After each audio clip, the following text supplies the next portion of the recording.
How to log out of your X account. Hey guys, in this video, I'm going to show you how you can log out of your X or Twitter account on your phone.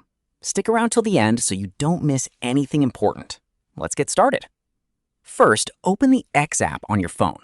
Once the app opens up, tap on your profile picture located at the top left corner of the screen.